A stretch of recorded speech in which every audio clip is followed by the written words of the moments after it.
My name is Lynne McTaggart. I'm author of The Field, The Intention Experiment, and now my latest book, The Bond. Welcome to the Fairness Campaign Bond Program. Through this series, we're holding a strong intention of changing the expression of the bond in your life, in all our lives, and to also create a new space of fairness that we've personally witnessed can change your life and the lives of those on the planet. Right now, we're in crisis. The world as we know it, we think, is going down. And we've heard about so many different crises: ecological crises, financial crises, foreign debt crises, extreme weather crises, you name it, type of crises. And the pundits have been trying to tell us what it's all about. So we hear things like it's the end of capitalism as we know it. Or, as President Obama told us, it's the end of our dependence on foreign oil after the Deepwater Horizon disaster. Or it's the end of nuclear power after the Japanese tsunami. Or it's the end of oil. Or it's the end of food because it's the end of oil. And if you believe in the Mayan long count calendar, you've even heard it's the beginning of the end of the world. But my view is it's the end of something even more fundamental. What we are experiencing is a false sense of who we really are. And it's the end of that particular mindset, a mindset that has brought us to the brink of destruction. And in that ending is going to be the only path to our viable future. I wrote this book, The Bond, for very personal reasons. One of my daughters is a very talented actress, and she'd been chosen for a leading role in her school play.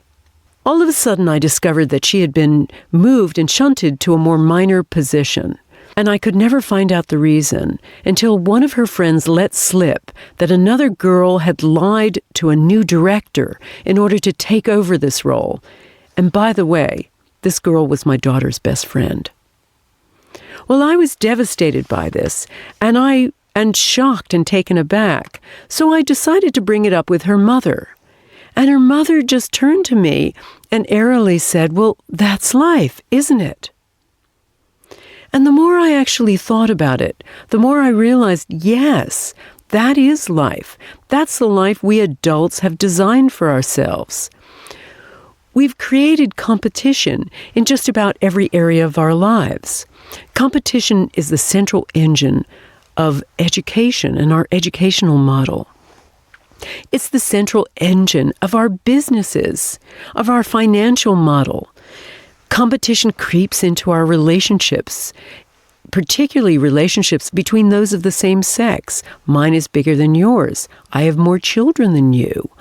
I have a larger house. I have more education. It creeps into our neighborhoods. God forbid our neighbor gets a Mercedes when we ourselves are only driving a Ford. So I started to think about this, and I started to wonder, were we meant to be like this? Was life supposed to be like this? That woman said to me, "That's life." But is this only the life we've designed for ourselves? Was it supposed to be that way? And if not, what's it supposed to be? What's the real way to be? You know, many things write the story that we live by. Religion, philosophy, all sorts of things like that. But the most prominent and major influence is science. In our modern lives, science really gives us our narrative. It explains how the world works and how we work. And from that, we fashion all the societal influences and all the societal structures of our lives. Well, for 300 plus years, we've been following a model of the world essentially as machine. This model was given to us via the discoveries of Isaac Newton. Now, I'm not meaning to denigrate his brilliant discoveries. You know, he discovered all of the ways that things move and the common nature of that. And he figured out that if you could plot out the trajectory of something, you could work out all sorts of things about it. So that in itself was brilliant. But in those discoveries, he believed that things were individual. Prior to that, we had an idea of the universe as this whole, as a holistic entity. But with Newton and Newtonian science, we broke up the world into tiny pieces, and all of those pieces were part of a well-behaved, clockwork-like universe. And then after the Industrial Revolution, our lives became more machine-like too. Instead of operating according to seasons, we operated according to the punching in of a clock. The other major influence on our lives were the discoveries of Charles Darwin. Now, Darwin never actually said survival of the fittest. That was coined by one of his friends. Darwin had a much more metaphoric idea about life, but nevertheless, he was highly influenced by worries about population explosion, and he saw life as a struggle. So when he thought of survival of the fittest, he thought about the struggle of tree roots to find water, things like that. But his ideas swept the globe. I mean, it's hard to imagine, but Darwin's books were sold out before they were even released. And because of mass printing, his books swept the globe, and they became justification for a lot of burgeoning ideas, like capitalism, like the whitening of certain stock, like one race's prevalence over another race, like many, many sociopathic ideas, many racist ideas, and of course business, because business now is run according to a survival of the fittest mentality. Jeffrey Skilling of the discredited company Enron used to carry around a book called The Selfish Gene by Richard Dawkins, which is a book really extolling the ideas of Darwin. And every so often, he would fire the bottom-performing 10% of his workforce as a way, in a sense, of culling the herd. During the Columbine high school killings, when 2 disaffected students walked in armed with all kinds of semi-automatic machinery and blew away half the student body, one of them was wearing a T-shirt that said, "Natural Selection." These ideas are the woof and the warp of our lives now. These ideas have been used to justify the most extreme behavior, and they've also created a model of separation, fear, and competition in every area of our lives.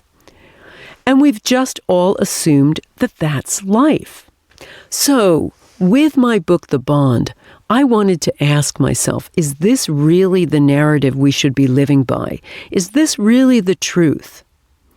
And the answer is no. There's a new story. There's a brand new story that is rewriting our lives and the narrative of our lives. And it's coming from all of the areas of science, from physics, from biology, from psychology, from all the ologies.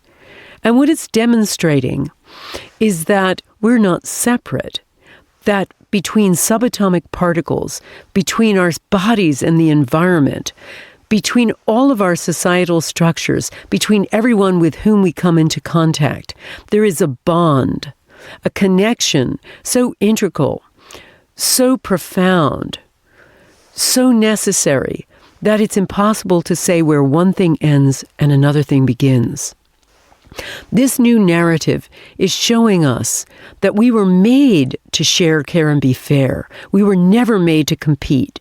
That we're living against our true nature. We're living against nature. And when we do, as we are presently, we're weak. When we share, care, and be fair, when we act according to our true nature, we succeed, we thrive. We were made to cooperate. We were made to come together. And sharing and caring is the most important thing in our lives. So how did we come to live against nature? And what do we still believe about it? Well, that's life, and the that's life idea fundamentally has 4 basic assumptions. The universe is made of things. I am an individual. My thoughts are my own, and I am the master of my fate. Let's look at these ideas one by one. The universe is made of things. Scientists are a little bit like radio mechanics.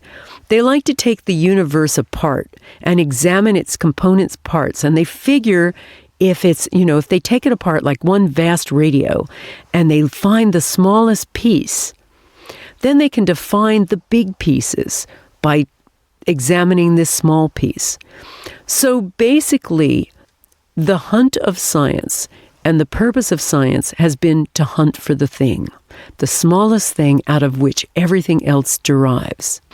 Now, scientists over the ages have congratulated themselves on finding what they thought was the smallest piece. They briefly congratulated themselves when they found the atom. Until before long, they found that there was a nucleus inside it, and electrons spinning around that. And so then they found subatomic particles.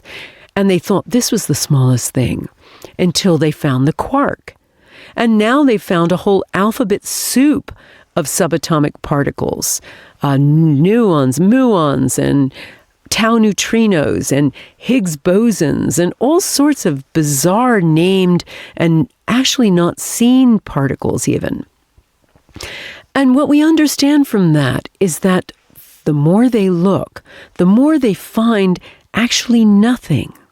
Because a subatomic particle is not a thing, it's just a bit of vibratory nothingness.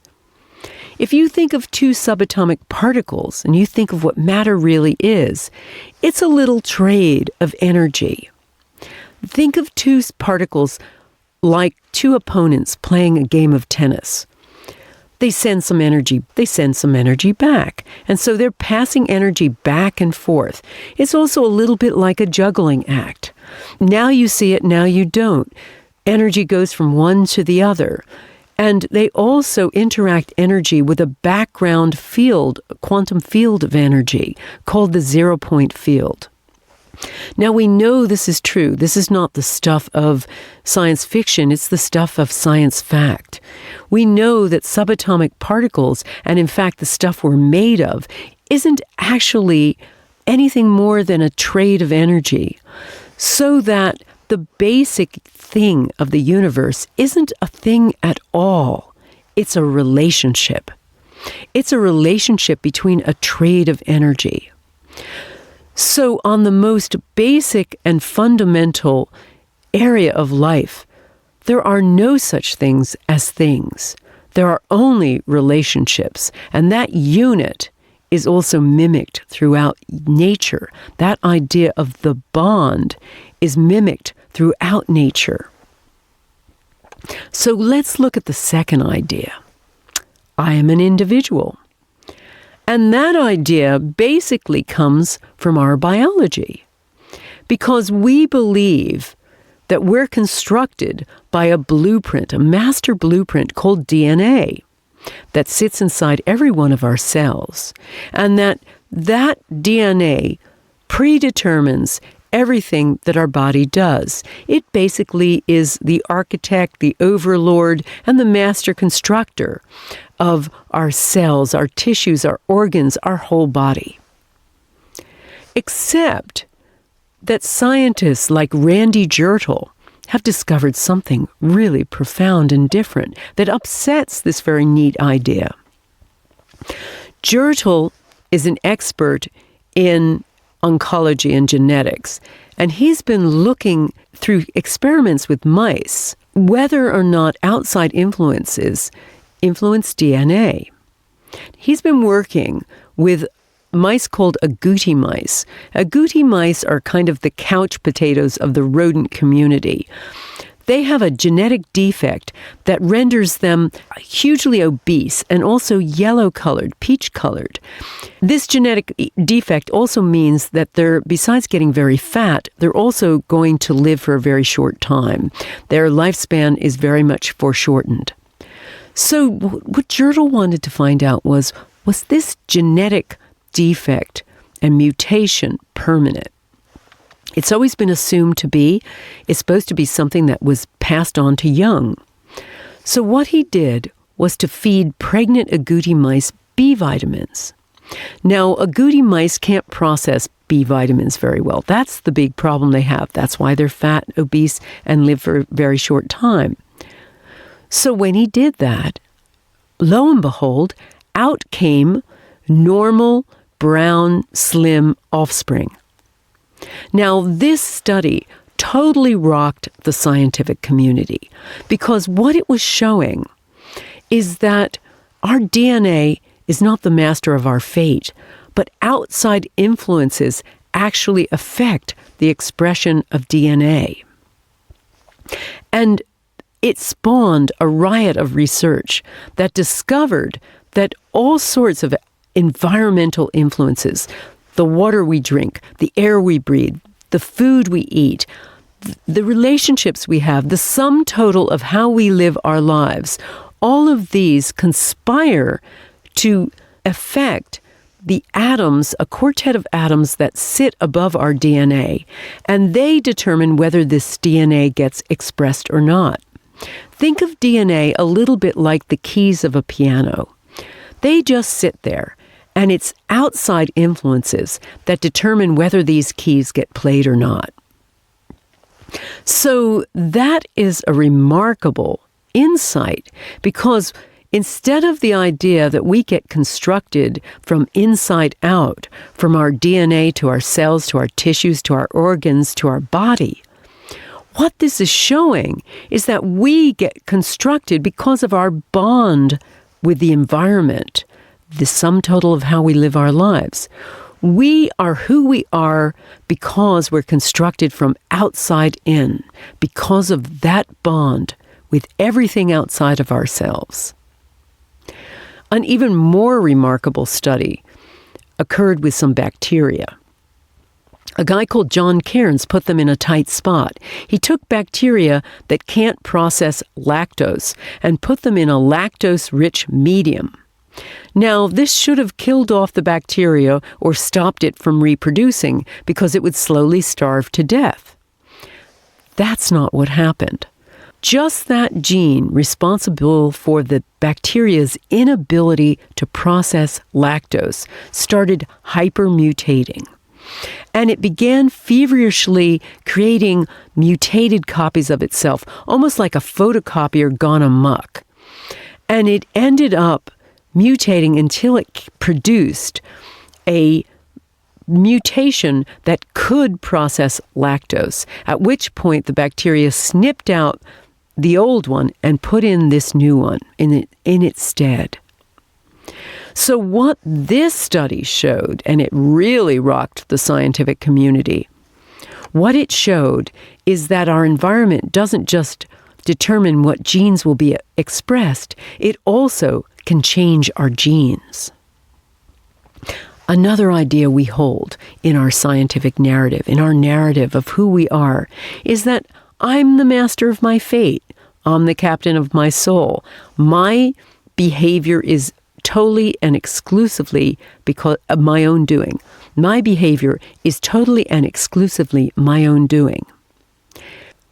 We believed this until recently, when we came across, through the University of Minnesota and many other scientific studies, the idea that the sun is the world's metronome.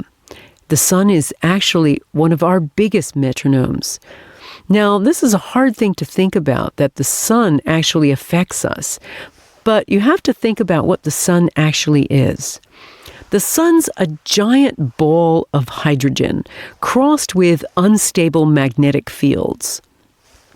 Well, not surprisingly, that is a recipe for periodic explosions as the sun hurls its stuff toward Earth. Every so often, a solar flare or one other gaseous explosion just breaks off from the sun and gets flung toward Earth at millions of miles an hour. That gaseous piece hits our geomagnetic shield, which is a little shield that sort of surrounds the Earth like a little donut. And that profoundly affects electrical systems on Earth. Satellite systems get blown off course, airplanes get affected, even power systems have outages if the solar flare is strong enough. So it affects electrical systems, but it also affects the biggest electrical systems in the body, the heart and the brain, the two major engines of the body. So we know this. It's part of science now. We know that when there's a lot of solar activity, heart attack rates increase. There's an increase in psychiatric admissions. Epileptic fits increase. All kinds of destabilization occurs in the heart and the brain. So we know it affects us physically. But there have been some really interesting studies looking at whether or not it affects us and our motivation as well. Does it affect our behavior? Now, the sun, for all of this gaseous, anarchic behavior, actually operates according to a fairly predictable timetable. These solar flares start increasing in frequency over a certain period of time and then decrease too. So they wax and wane over an 11-year cycle. So some scientists recently have done some really interesting studies. For instance, they've looked at the stock market. Now, the stock market is really ruled by human behavior. We buy when we're confident, we sell when we're nervous. So some scientists took some 11-year periods of stock market activity and they overlaid them with solar activity. And guess what? They tracked perfectly. So they looked at terrorist activity, again comparing it to 11-year cycles of solar activity, and guess what? It waxed and waned according to solar activity too. It matched perfectly. They even looked at Jehovah's Witness activity. Now, as you probably know, Jehovah's Witnesses must solicit new members. That's part of their remit with the church. They've got to go out and look for new members, so they go door to door. And the University of Minnesota managed to get hold of an enormous amount of data of the solicitation efforts of thousands of Jehovah's Witnesses. And what they found, once again, was that behavior activity, the level of solicitation intensity, how much everybody solicited for new members, again, waxed and waned with solar activity. It matched perfectly.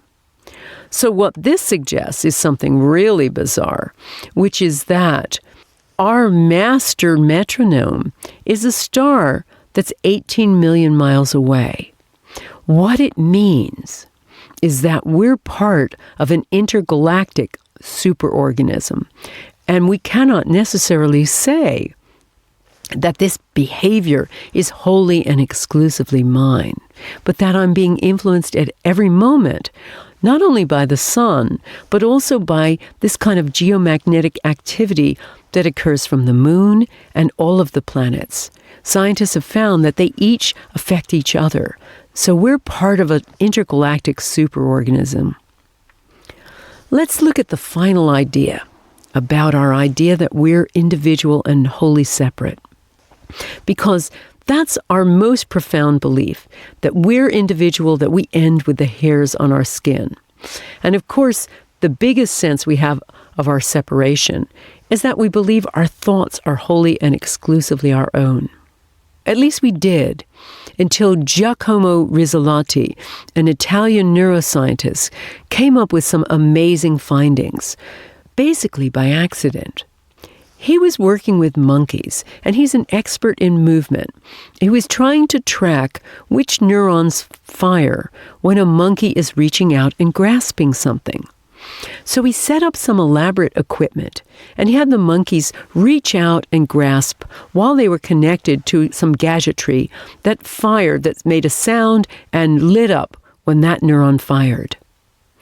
What he found was that the neuron fired when the monkey itself was reaching, but also when it was observing a researcher reach in the same way. Rizzolatti was thunderstruck by the possibility that what he was witnessing was a way we understand things. And when he went to test human beings, he found it was true with human beings too. When we're witnessing another's action, the very same neurons fire in us that would fire if we were carrying out the action ourselves. He also found it was true with emotion. The very same neurons fire when we're in us, when we're witnessing someone else having a certain emotion, joy, unhappiness, whatever, as if we were undergoing that emotion ourselves. So he understood that we make sense of the world out there by basically simulating what's going on, simulating the thoughts and the actions of other people. So what we're doing, in effect, is merging with other people, merging with everyone with whom we come into contact, temporarily connecting together in thought. So when you look at all of this, when you look at the fact that there's no such thing as things, really, only relationships, that our bodies are really the product of everything outside of us, that bond between the inside and the outside, and that the outside really determines what gets played on the inside. When you realize that we're so profoundly affected by stars and planets millions of miles away, and that they affect our behavior, and when you understand that our thoughts are a complicated mix of our own thoughts and those of everyone around us, it's very difficult then to sit back and say, yeah, this alone is me. I am an individual. Because the fact is that individuality doesn't really exist. When people say we're all one, it's literally true. We are part of one giant bond, one giant superorganism, and we cannot and no longer think of ourselves as being individual, because we cannot really find individuality in any way, anywhere in the universe. So we understand from all of this that individuality doesn't in fact exist. But there's another missing part of our narrative, and another part of our narrative that is wrong as well. And of course, my mission here is to rewrite the narrative that you've been told, and to give you back your birthright, to give you back your true sense of yourself, because it's been taken away by modern science and by modern scientists in a way.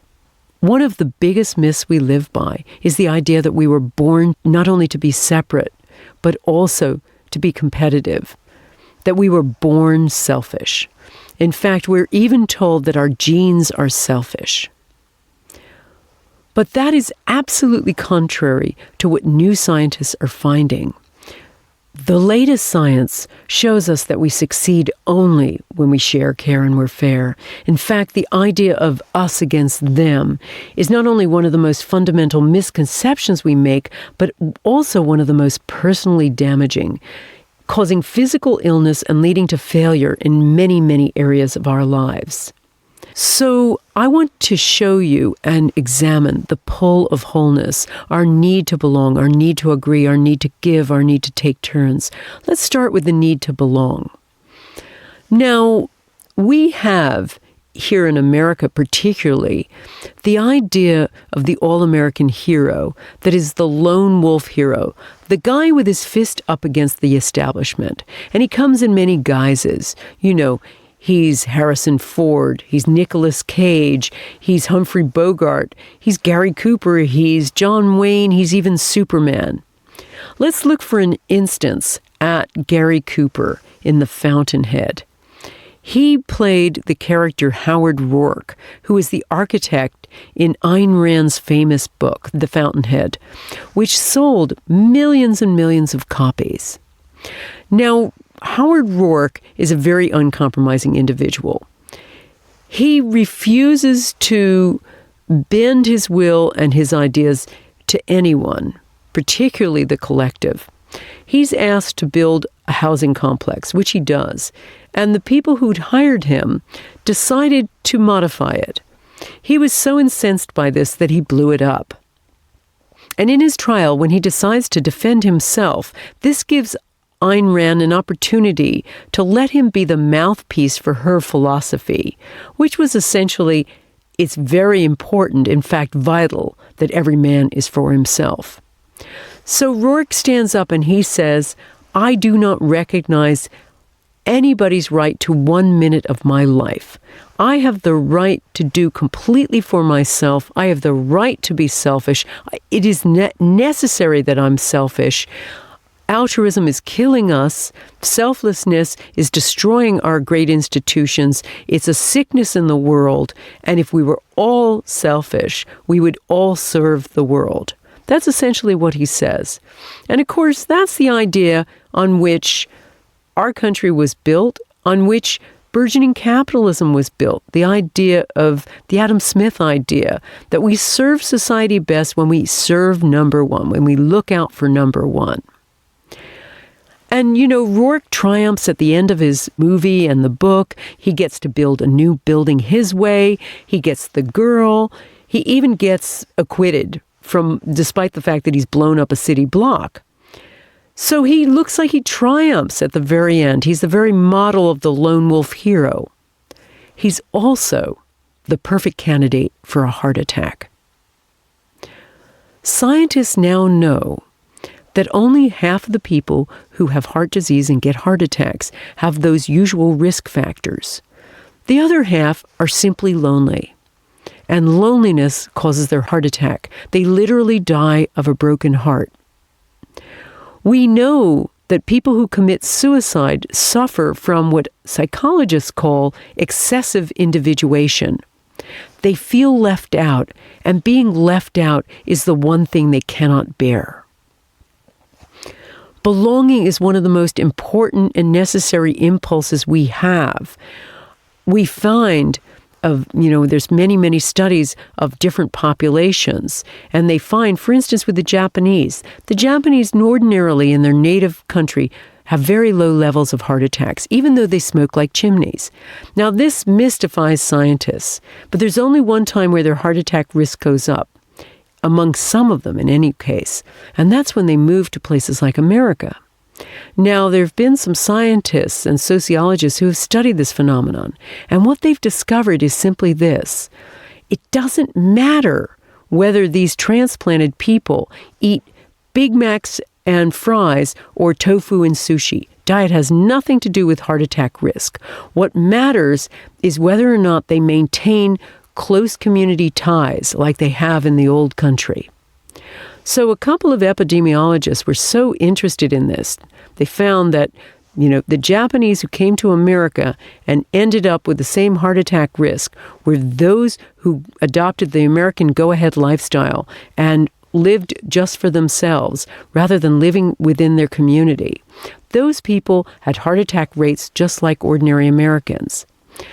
The ones that didn't, who kept their close community and lived for the community and lived in close clusters, did not suffer any increase in heart attack risk. So these scientists traveled to Japan to try to find the missing X factor. Why were these guys healthier? And what they were told was just this. You Americans, you're so lonely. You even walk down the street alone. Anybody can see that. So what they discovered was that it was loneliness and that disruption of community that caused the heart attacks. And other studies of this have found just that when we cluster in communities, it protects us against all kinds of illnesses. It's like the best pill we could ever take. It protects us against strokes. It protects us against depression. It even protects us against the common cold. It's the best medicine we can take.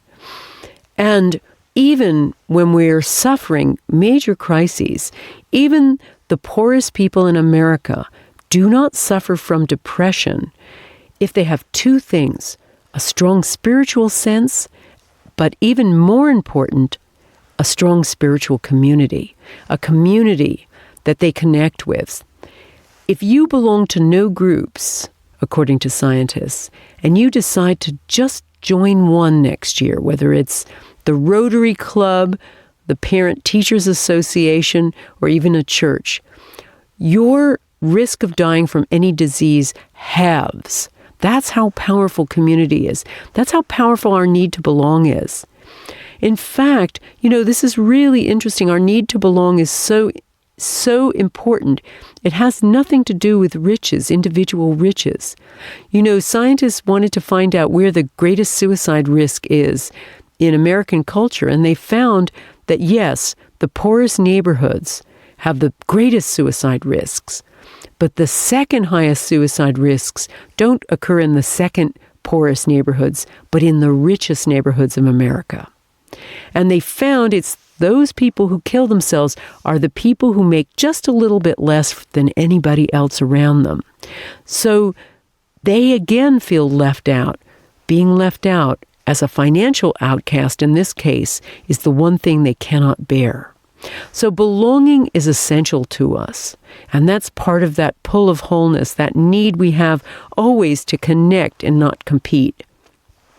We have another manifestation of that, and that is our need to be aware of each other, our need to agree. Now, if you were sitting across from me, listening to me in person, you'd be nodding your head, you'd be blinking your eyes, all in syncopation to my voice.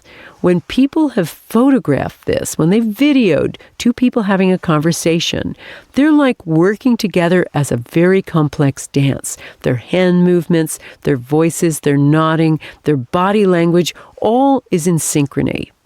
And that comes from our need to imitate each other, our need to agree, our need to come together. Now, there's a woman called Siegel Barsad who worked in an office, and one day she walked in, and the whole collective mood had changed. It was usually such a tense and sullen place, but suddenly the mood had lifted. People were chatting with each other. People were being friendly. People were stopping to talk with each other around the coffee machine.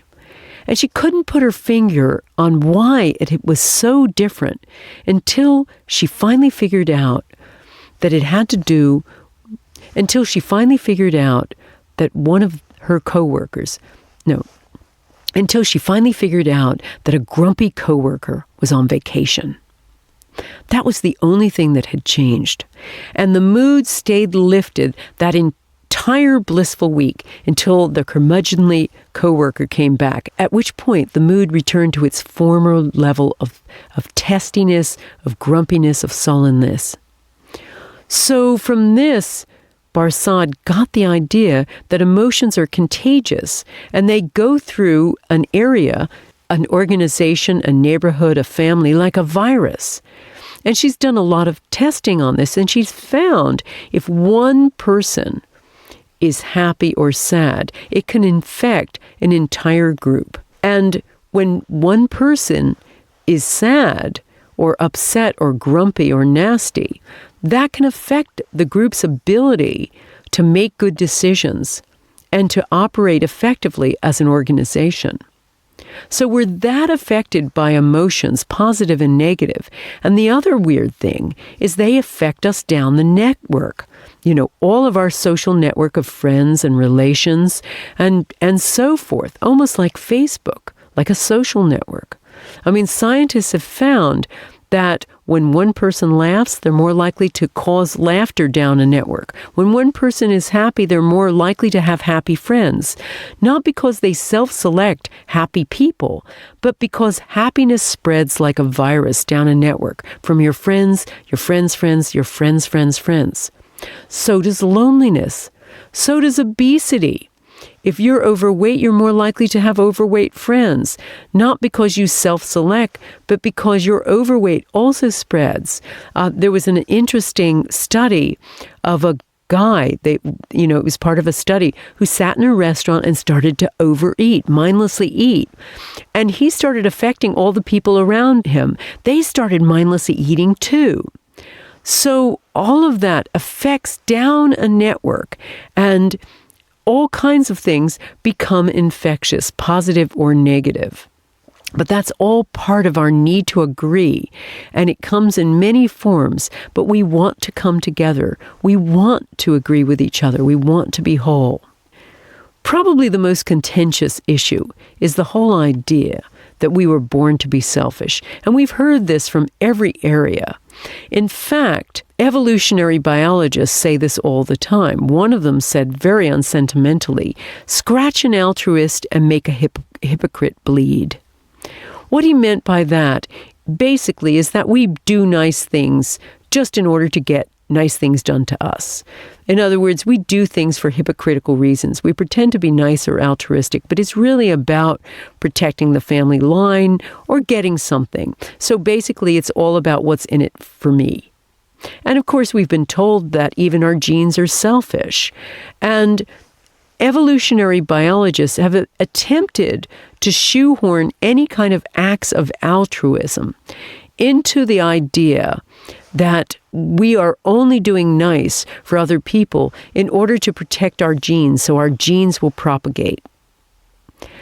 Now, the only problem with this theory, and of course they always say that about animals too, that animals only do nice things and acts of altruism only to family members or only to people where they know there's going to be reciprocity so that their genes once again will propagate. The only problem with that is that there are about 1 million exceptions to the rule. Animals do nice things for animals who are unrelated to them all the time. Animals share food with unrelated animals who haven't got a good catch. Animals risk their lives for unrelated animals all the time. Animals adopt animals that are not related to them. Animals adopt other animals that aren't even of their own species. As for humans, just tell all of those theories about our innate selfishness to someone like Samuel Olander. Now, Olander was 12 years old and a Polish Jew living in Poland during the time of the Nazis and Hitler. One day, the Nazis swept into his village and murdered everybody there, including his family, everybody but him.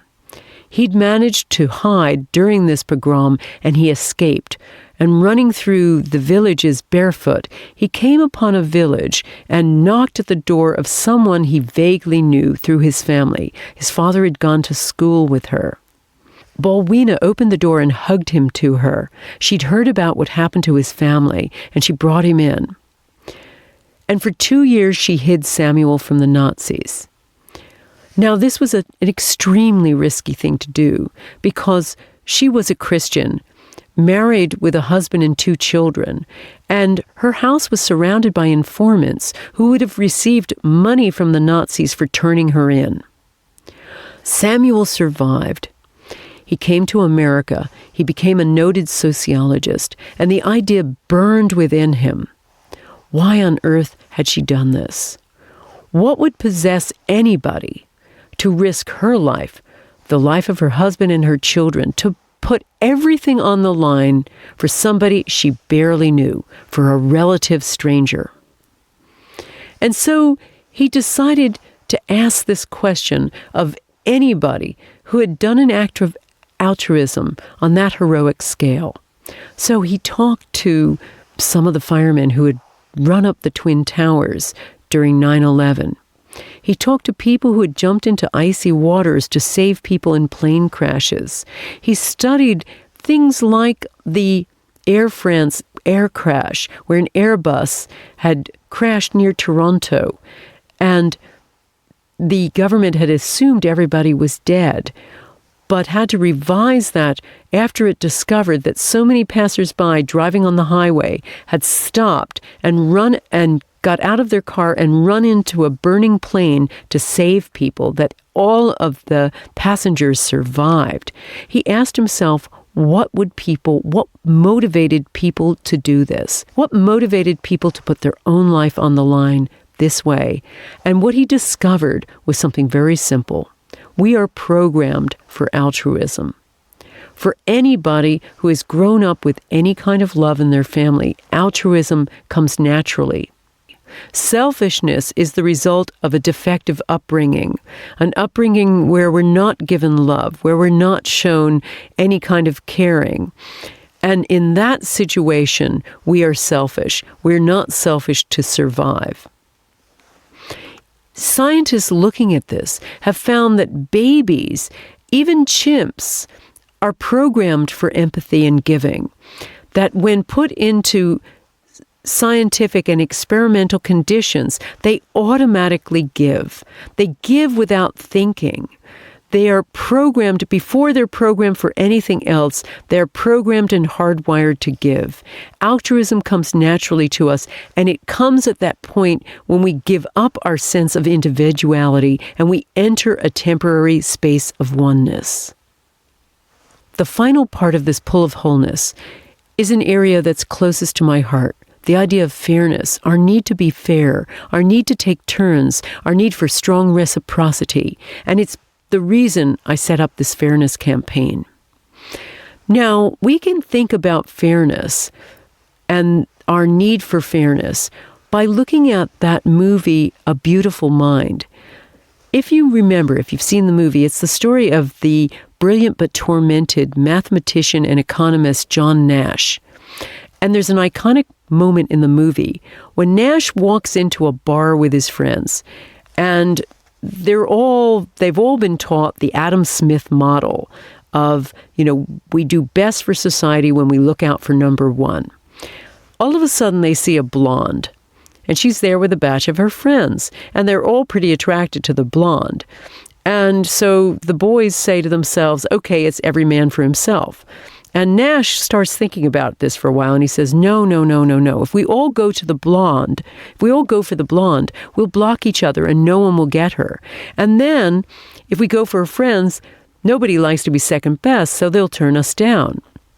So the best idea is if no one goes for the blonde and everybody goes for her friends, because that's the way we'll all get a date. That's the way we'll all have someone. And so he goes on to say, Adam Smith says, he who does best looks after himself and does what's best for himself. He says that's incomplete. He who does best for himself and the group. And so the best thing that anyone can do for themselves is to do what's best for himself and the group. And with that, he dashes away, thanks the blonde for being the muse to his idea, and runs back and writes up the equation and the ideas that basically won him the Nobel Prize. Now, this was probably a great deal of poetic license was used in the film to describe what became known as the Nash equilibrium, the idea that the best response is what's good for you and good for the group. But what it was is an illustration of what's called game theory.